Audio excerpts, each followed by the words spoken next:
Donc ce matin, voilà, je n'ai pas la prétention d'enseigner les grandes choses, mais voilà, c'est un moment que je veux ouvert avec vous et surtout au centre de la parole de Dieu.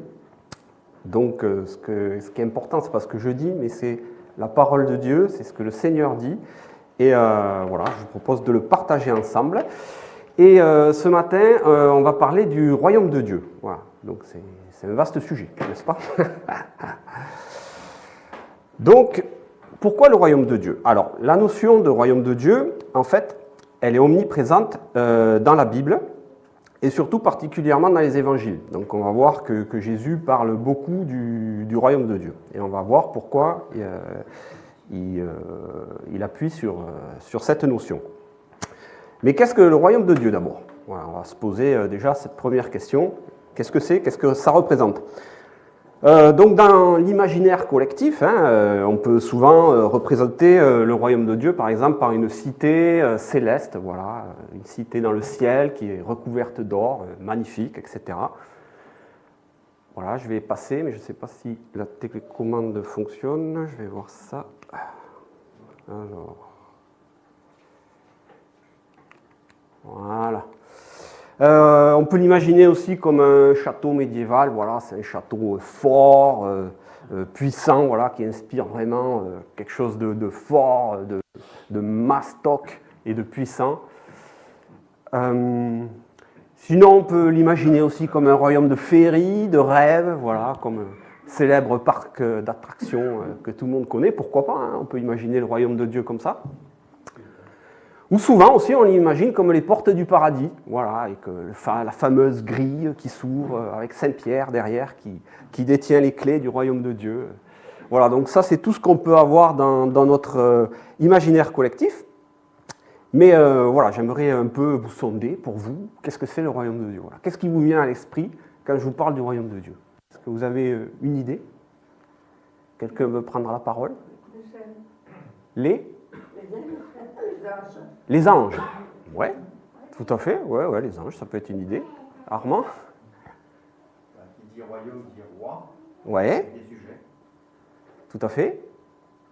Dans le cas de Dieu, c'est lui le roi et ses sujets, c'est les anges, avec les chérubins, les séraphins, les archanges et les anges qui sont envoyés par Dieu.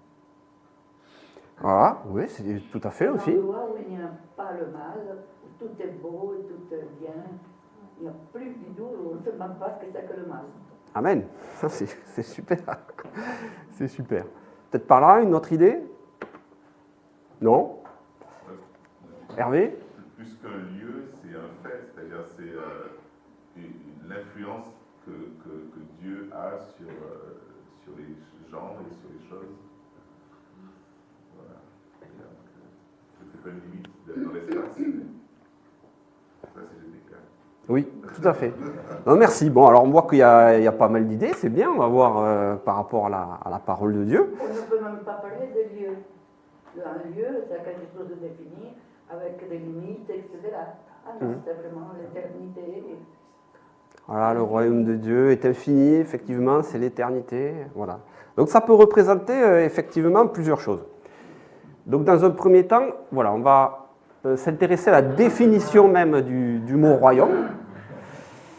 Donc le Nouveau Testament, voilà, les évangiles ont été écrits en grec. Voilà, c'est la langue originelle du Nouveau Testament.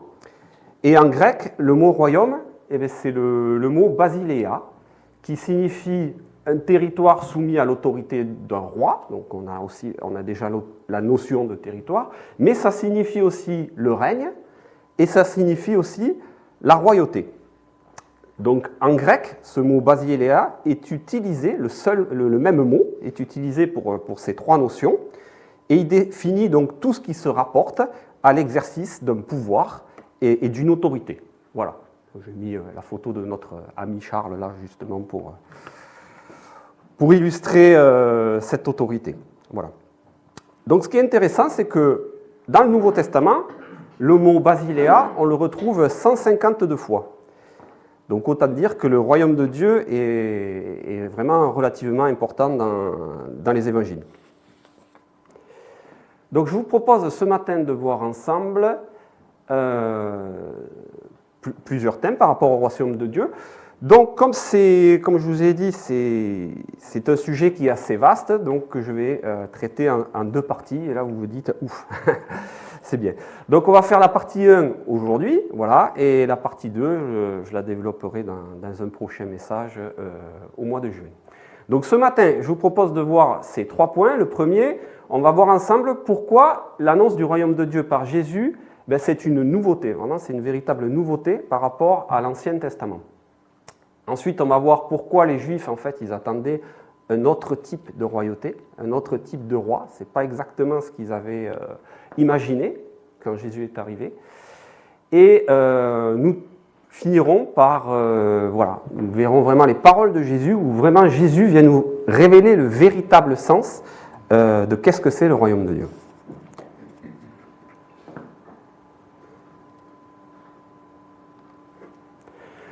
Voilà. Donc tout d'abord, pourquoi le royaume de Dieu, c'est une nouveauté par rapport à l'Ancien Testament?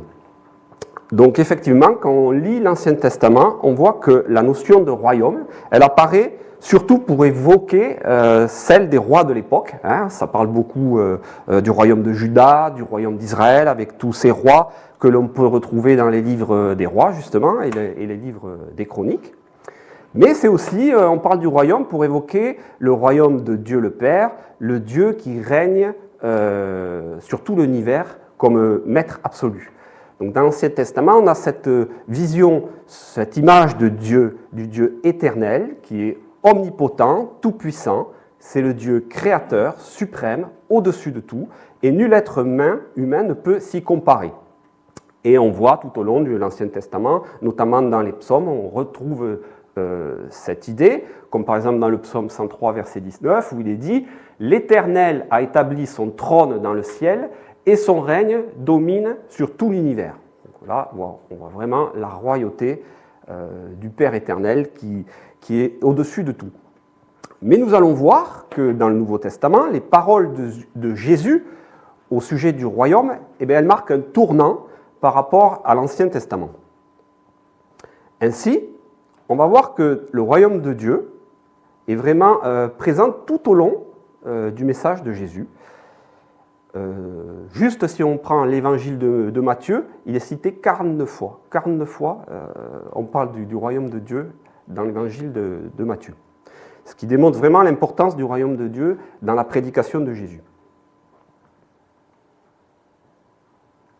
Voilà. Donc on voit que Jésus, du début de son ministère jusqu'à la fin de son ministère, il va parler du royaume.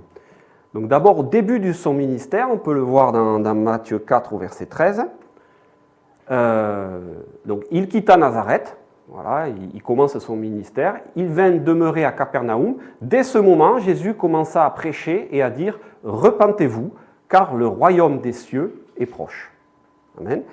Et on voit aussi qu'à la fin du ministère, il reparle du royaume, donc dans Matthieu 24, verset 14, « Cette bonne nouvelle du royaume », donc là il parle de bonne nouvelle du royaume, « sera prêchée dans le monde entier pour servir de témoignage à toutes les nations. Alors viendra la fin. » Donc on voit que la proclamation du royaume, en fait, c'est un fil conducteur dans le message et l'activité de Jésus.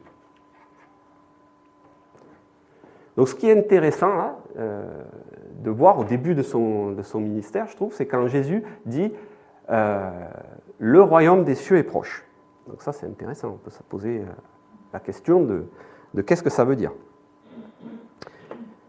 Donc en fait on va voir que le royaume des cieux est proche, c'est a un double sens, parce qu'effectivement le royaume des cieux est proche dans le sens du temps, dans le sens temporel, dans le temps à venir, on s'approche du moment où tout prendra fin, puisque Dieu dit que son règne viendra et que tout prendra fin.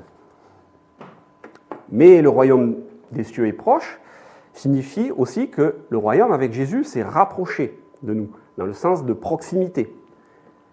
Et c'est là où est la nouveauté avec Jésus, c'est que le royaume est proche de nous, en fait. Il est proche de notre cœur au sens spirituel. Ce n'est pas simplement que le royaume à venir dans le futur. Donc je vous propose de voir ça dans ce verset. Voilà, je profite de boire un petit verre d'eau pendant la coupure musicale.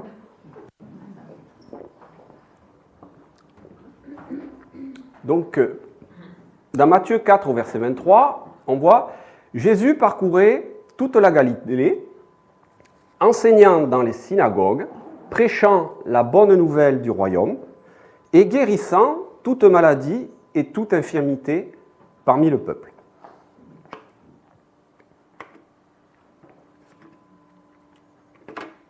Jésus annonce la bonne nouvelle du royaume. Il annonce que le plan de Dieu, que le plan que Dieu avait prévu, est en train de se réaliser par sa venue sur terre, par Jésus-Christ. Donc la nouveauté du message du Christ est donc que Dieu, par Jésus, se fait proche, il se fait accessible et il règne désormais en nous. Et Jésus démontre cette proximité de ce royaume par les miracles et les guérisons qu'il accomplit en fait. Donc c'est aussi un témoignage, c'est pas simplement il dit je suis le royaume, mais il prouve, il atteste que ce royaume en lui est présent en nous par les miracles et les prodiges qu'il accomplit. Mais on va voir que certains, comme les pharisiens par exemple, ils n'ont pas trop compris ce que voulait dire Jésus. Ils n'ont pas trop compris l'histoire de cette bonne nouvelle du royaume. Alors on va voir dans... Voilà. Donc notamment, les pharisiens ont accusé même Jésus d'être Belzébuth, parce qu'il chassait les démons. Donc Jésus chassait les démons des hommes possédés, et ils l'ont accusé, oui mais tu chasses les démons parce que tu es Belzébuth, tu es le prince des ténèbres. Donc Jésus tenta de leur expliquer, on voit au verset 12, Matthieu 12, verset 28, où il dit « Mais si c'est par l'Esprit de Dieu que je chasse les démons, alors le royaume de Dieu est donc venu vers vous. » Donc, de nouveau, cette histoire de royaume qui vient par Jésus-Christ. Donc on voit que Jésus, il fait une analogie là, il fait un parallèle entre sa venue sur terre et la venue du royaume de Dieu. Là, on comprend bien dans ce verset qu'il ne parle pas d'un royaume à venir, ni de la fin des temps. Mais il se définit lui-même comme l'incarnation du royaume de Dieu. En fait, il dit le royaume est venu vers vous, mais autrement dit, il dit je suis venu vers vous. Le royaume est venu vers vous, je suis venu vers vous. Ainsi, avec Jésus, le royaume de Dieu s'incarne et il entre dans la vie des hommes. Voilà, donc là, c'est vraiment la nouveauté qu'on a par rapport à l'Ancien Testament, où le royaume de Dieu, c'était vraiment, comme on l'a expliqué, au-dessus de tout, le royaume universel du Père Céleste. Ça va, je ne vous ai pas perdu? C'est bon pour le moment? Ok. Donc, c'était juste pour faire, on va dire, comprendre un petit peu la nouveauté que Jésus a menée par rapport à nous, par rapport à l'arrivée du royaume. Donc maintenant, je vous propose de voir, voilà, pourquoi les Juifs, en fait, ils n'ont pas, les Juifs de l'époque, les Juifs de Jésus, ils attendaient un autre type de roi, et c'était un peu difficile pour eux à comprendre que Jésus était le royaume. Bon, en fait, c'était un souci pour les Juifs, mais c'est un problème aussi pour nous, parce que pour nous, les hommes, en fait, on a nos images humaines, notre manière de penser, le pouvoir et la royauté. Voilà. Donc nous avons des images de puissance, de domination, inspirées par les royaumes et les rois de la terre. Les rois de ce monde se font construire des palais, se font construire des châteaux, ils ont de puissantes armées, ils veulent nous faire sentir leur autorité par des démonstrations de force, et ils font l'étalage de leur richesse et de leur puissance. Donc tout ça, c'est ancré dans notre subconscient, depuis qu'on est petit. Voilà, on nous raconte l'histoire des rois, etc. Et j'ai voulu prendre cet exemple-là du roi de France, François Ier, parce que, en fait, ça c'est le château de Chambord, et on est allé le visiter en famille il y a 2 semaines. Là, voilà, on est allé visiter les châteaux de la Loire en famille, et donc on a appris beaucoup de choses. Donc, qui c'est qui a déjà visité le château de Chambord? Ouais, il est magnifique. C'est vraiment, donc, si vous avez l'occasion de passer par là, n'hésitez pas. Donc en fait, le roi François Ier, là, c'est le gars là, qui est en haut à droite, donc il a fait construire ce château. C'est un château vraiment grandiose, il y a 440 pièces, 282 cheminées, 70 escaliers, je plains la femme de ménage. Et à l'époque, c'était un chantier extravagant, il y avait 2000 ouvriers qui travaillaient par jour sur ce chantier et il aura fallu 20 ans pour le construire. Voilà.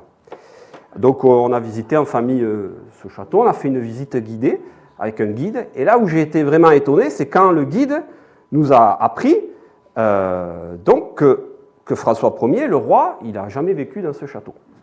Oh, ok, le mec il se fait construire un truc magnifique, mais c'est pas pour y vivre. Et donc on se dit, mais pourquoi il y vit pas? Il n'a pas vécu dans ce château. Ben, la raison, elle est simple, parce qu'en fait, il est inhabitable, ce château. Il est tellement grand, il nous a expliqué, les pièces sont tellement grandes, il y a une hauteur sous plafond de 6,50 m, et donc on ne peut pas le chauffer. C'est inchauffable, le truc.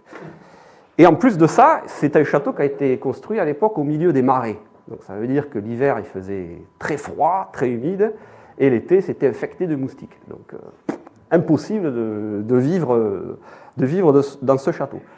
Et donc, on se posait la question, mais alors pourquoi ce monsieur, le roi de France, là, a décidé de construire ce château majestueux? Ben, en fait, c'était tout simplement pour l'apparence et le prestige. Voilà, c'était pour en mettre plein la vue à ses rivaux de l'époque. Donc à l'époque, il y avait le roi d'Angleterre, Henri VIII, et il y avait Charles Quint, qui était aussi l'empereur du Saint-Empire romain germanique. Voilà, c'était ces deux grands rivaux de l'époque. Et donc, il a bâti le château, voilà, pour dire, voilà, moi j'ai un grand château, je suis le roi de France, et voilà ma puissance. Et donc, il a invité même son rival Charles Quint dans ce château pour lui montrer, regarde, un peu comme je suis puissant et grand. Donc voilà, tout ça pour dire que toutes ces images de châteaux, de puissance, c'est ancré dans notre subconscient, et donc on a du mal quand on parle de royauté, quand Jésus nous annonce son royaume, c'est un peu difficile pour nous des fois à comprendre. Donc bon, on a bien compris, vous avez bien compris là que c'est tout le contraire du royaume que Jésus annonce. On est d'accord. Donc à l'époque, les Juifs aussi, leur vision, elle était faussée parce qu'eux aussi ont connu les rois terrestres, hein, les rois de Juda et d'Israël. Et en fait, ils attendaient un Messie et un roi sauveur, mais à l'image, quelque part, des rois terrestres. Un roi, on va dire, dans la lignée du roi David, qui était un guerrier, qui était puissant. Et donc, ils attendaient en fait un Messie qui viendrait les délivrer de l'oppression et du joug des Romains, quelque part pour rendre à Israël sa gloire d'antan. Voilà, c'était un peu l'image qu'ils avaient. Mais comme on va voir, la pensée de Dieu, c'est pas notre pensée en fait, hein, c'est pas la pensée des hommes. Voilà, comme dans Ésaïe 55, verset 8, où il dit « Mes pensées ne sont pas vos pensées, et vos voix ne sont pas mes voix, dit l'Éternel. Autant les cieux sont élevés au-dessus de la terre, autant mes voix sont élevées au-dessus de vos voix et mes pensées au-dessus de vos pensées. » Donc voilà, il faut bien comprendre que notre manière de voir la royauté, ce n'est pas forcément la même manière que Dieu il a de voir la royauté. Donc je continue. Voilà.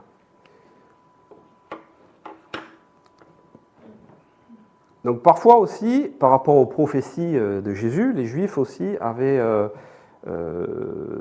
des fois n'avaient pas bien compris les prophéties au sujet de Jésus. Donc par exemple, on voit dans Ésaïe au chapitre 61, « L'Esprit du Seigneur, l'Éternel est sur moi, car l'Éternel m'a oint pour porter de bonnes nouvelles aux malheureux. Il m'a envoyé pour guérir ceux qui ont le cœur brisé et pour proclamer aux captifs la liberté et aux prisonniers la délivrance. » Donc là, nous avons une prophétie sur Jésus, mais certains juifs, en tout cas, pensaient que Ésaïe, là, quand on lisait cette prophétie, il parlait de la délivrance politique et militaire d'Israël. Donc ils n'avaient pas compris que Dieu parlait de la délivrance et de l'esclavage du péché, du mal qui nous condamne à la mort à cause de nos fautes. Comme le dit l'Écriture, le salaire du péché, c'est la mort. Et eux, ils voyaient plus quelque chose de terrestre, la délivrance d'Israël par rapport à tous ses ennemis sur la terre. Donc Jésus, effectivement, est venu pour nous délivrer du péché par son sacrifice à la croix et nous réconcilier avec notre Père par son sang versé, afin que par son nom, voilà, nous ayons la vie éternelle et le salut. Et voilà, et c'est en ça que des fois c'était difficile par rapport aux Juifs, notamment les religieux, qui n'avaient pas compris en fait l'annonce de ce royaume. Ou alors ils ne voulaient pas comprendre, ça je ne sais pas, c'est une autre chose. Donc tout ça pour dire voilà, que c'est pas si simple que ça quand on lit les évangiles et que Jésus nous parle de son royaume. Voilà, c'est pas si simple parce qu'on a des images qui sont terrestres et à comprendre que Jésus parle d'un royaume spirituel qui veut vraiment transformer nos cœurs, comme disait Paul ce matin, ben, c'est pas si évident que ça.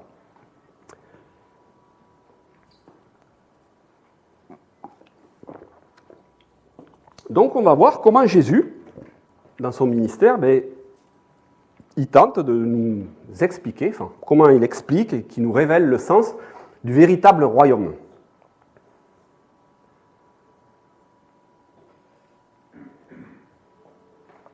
Voilà.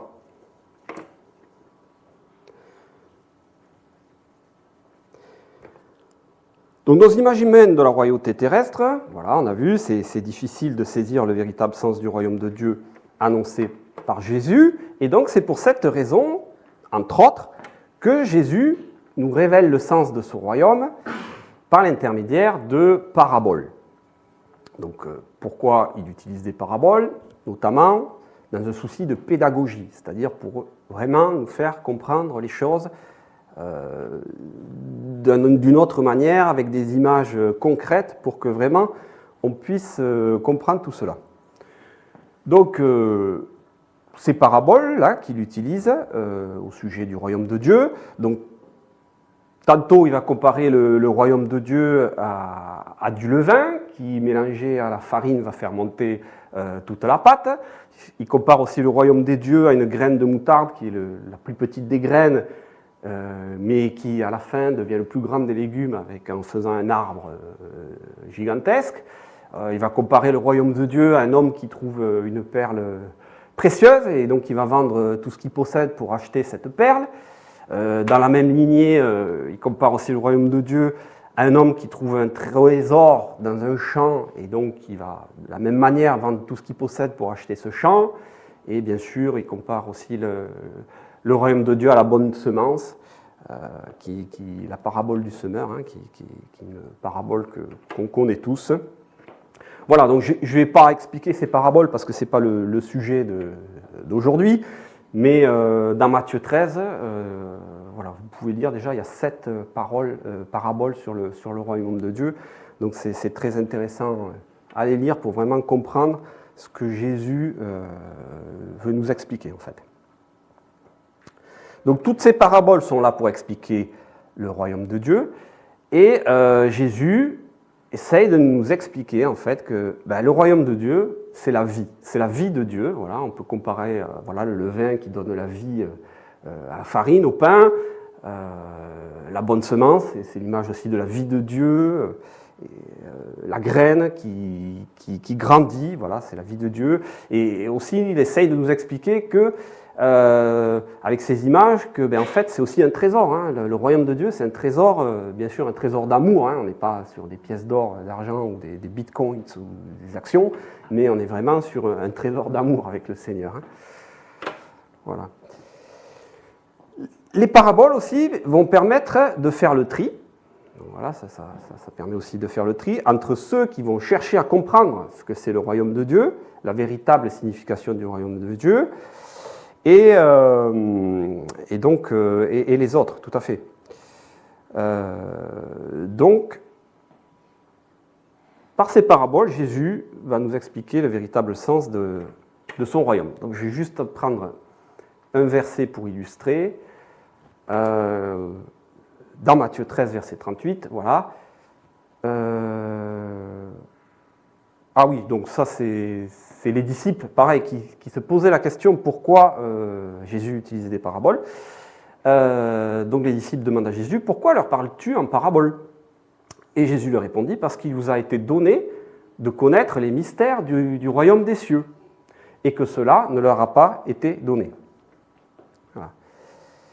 Donc, en fait, il faut comprendre que Jésus était rempli du Saint-Esprit, quand il s'est fait baptiser. Et donc, les disciples avaient la chance d'être au quotidien voilà, dans la présence de Jésus. Donc, quelque part, ils étaient aussi au bénéfice du Saint-Esprit qui était avec Jésus. Et donc, pour les disciples, ça leur permettait, grâce au Saint-Esprit, de mieux comprendre, les mystères du royaume des cieux. Et je pense que c'est pour ça que Jésus a expliqué cela. Peut-être les disciples n'avaient pas forcément besoin des paraboles, mais Jésus utilisait les paraboles pour tout le peuple, pour tous ceux qui l'entouraient.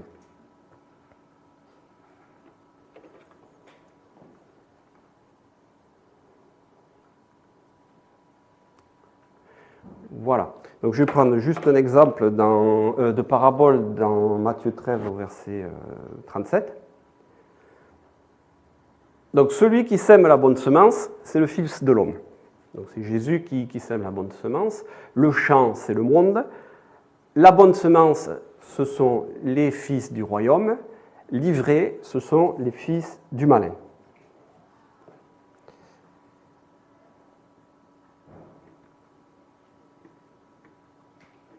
Donc il est intéressant ce verset. La bonne semence, ce sont les fils du royaume. Donc moi, ça m'a marqué parce que ça signifie en fait que sur cette terre, là, aujourd'hui, vous et moi, en fait, on est déjà les fils du royaume. Donc là, on peut saisir que Jésus, il ne parle pas de la fin des temps, là, il ne parle pas d'un royaume à venir, mais il parle vraiment aujourd'hui, on est déjà les fils du royaume, dans ce monde présent. Donc on peut en déduire que le royaume est présent. Et donc, c'est qui les fils du royaume? C'est vous et moi, c'est ceux qui vivent la vie et la parole de Dieu au quotidien, voilà, qui ont été transformés par la puissance de Dieu et qui se sont convertis à Jésus-Christ. Donc voilà, on comprend bien que le royaume de Dieu, et ces paraboles nous aident à le comprendre, le royaume qu'annonce Jésus, il n'a rien à voir avec les royaumes terrestres qu'on peut trouver ici-bas. Donc, c'est un royaume. Jésus annonce un royaume. Voilà, on voit bien qu'il ne se manifeste pas dans le faste, dans la grandeur. C'est un royaume qui se manifeste dans la patience et la douceur. On le voit tout au long de la vie de Jésus. Et c'est un royaume aussi qui se donne à voir dans l'humilité de Jésus, puisque tout au travers des évangiles, on voit l'humilité de Jésus. Et Jésus, contrairement au roi de l'époque, comme on l'a vu, par exemple François Ier, mais il ne retient pas pour lui sa gloire, en fait. Mais il se fait serviteur. Voilà. Donc ça ne va pas être une autorité qui écrase, à l'image des rois terrestres, mais ça va être une autorité qui s'exerce dans l'amour et dans le don de soi. Donc c'est là vraiment où les choses sont différentes avec Jésus. Donc, on va lire ensemble un verset qui illustre voilà, ce royaume, qui n'a rien à voir avec ce que l'on peut connaître. Donc, c'est dans Jean 13 au verset 3. Donc, je vais le lire. Alors, Jésus, qui savait que le Père avait remis toutes choses entre ses mains, qu'il était venu de Dieu et qu'il s'en allait à Dieu, se leva de table, ôta ses vêtements et prit un linge dont il se ceignit. Ensuite, il versa de l'eau dans un bassin et il se mit à laver les pieds des disciples et à les essuyer avec le linge dont il était ceint. Vous m'appelez Maître et Seigneur et vous dites bien, car je le suis. Si donc je vous ai lavé les pieds, moi le Seigneur et le Maître, vous devez aussi vous laver les pieds les uns les autres, car je vous ai donné un exemple, afin que vous fassiez comme je vous ai fait. Donc c'est vraiment marquant, hein. On imagine mal un roi terrestre faire ce que Jésus a fait, quoi. Enfin, moi je ne connais pas, peut-être vous en connaissez. Donc c'est vraiment quelque chose fort, hein, ce passage. Et ce qui est marquant aussi, c'est qu'on voit bien que Jésus sait très bien qui il est. Il sait très bien, on le voit, vous m'appelez Maître et Seigneur. Donc il sait très bien qu'il est le roi. Il n'y a pas de doute à ce sujet. Il sait qu'il est le roi, il sait qu'il a la royauté et que Dieu l'a mis sur le trône.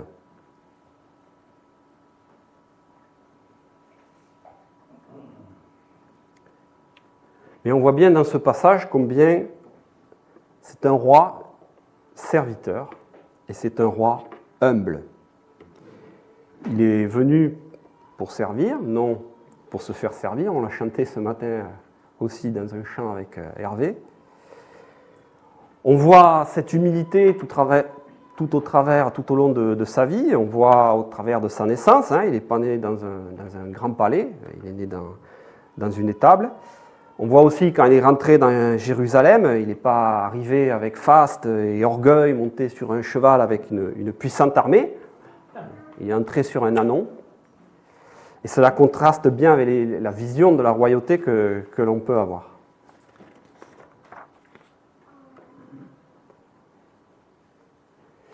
Voilà, donc nous arrivons à la fin de cette partie.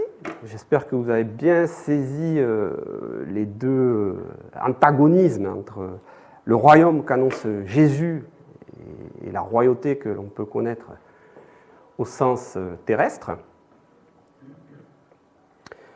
Donc juste pour conclure, au sens général, nous avons vu que dans l'Ancien Testament, le royaume de Dieu est surtout mentionné on voit Dieu le Père est souverain de l'univers, son royaume est universel et éternel. Et c'est vrai, Jésus ne vient pas dire le contraire.